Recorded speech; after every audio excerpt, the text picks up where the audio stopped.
தூத்துக்குடி காமராஜர் கல்லூரியில் புதுமை பெண் விரிவாக்க திட்டத்தை தொடங்கி வைத்தார் முதலமைச்சர் மு.க. ஸ்டாலின்.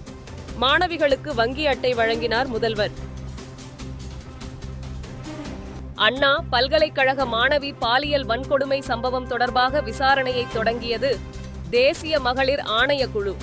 பாதிக்கப்பட்ட மாணவி மற்றும் பல்கலைக்கழக மாணவர்களிடம் குழுவினர் பேச வாய்ப்பு.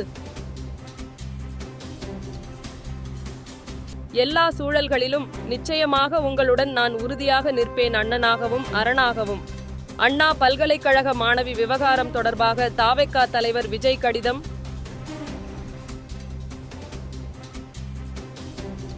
திருவள்ளுவர் சிலை வெள்ளி விழாவையொட்டி இந்தியாவிலேயே முதல் முறையாக கடலுக்கு நடுவே கண்ணாடி பாலம் இன்று திறந்து வைப்பதாக முதலமைச்சர் மு.க. ஸ்டாலின் பெருமிதம். சபரிமலை மகரவிளக்கு பூஜைக்கான நடை இன்று மாலை 4 மணிக்கு திறப்பு. இன்று முதல் ஜனவரி 20ஆம் தேதி வரை சபரிமலை கோவில் நடை திறந்திருக்கும் என தேவசம் போர்டு அறிவிப்பு.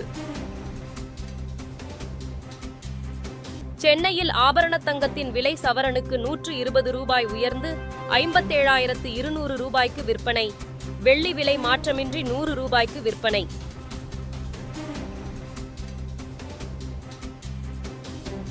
பீகாரில் அரசு பணியாளர் தேர்வாணையத்திற்கு எதிராக தொடரும் போராட்டம்.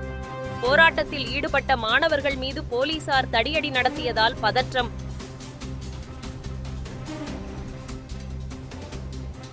தங்கள் நாட்டு விமானத்தை ரஷ்யா சுட்டு வீழ்த்தியது. அஜர்பைஜான் அதிபர் இல்ஹாம் அலியேவ் குற்றச்சாட்டு. எரிபொருள் மீதான கலால் வரியை குறைக்க வேண்டும். மத்திய நிதியமைச்சர் நிர்மலா சீதாராமனுக்கு சிஐஐ கோரிக்கை.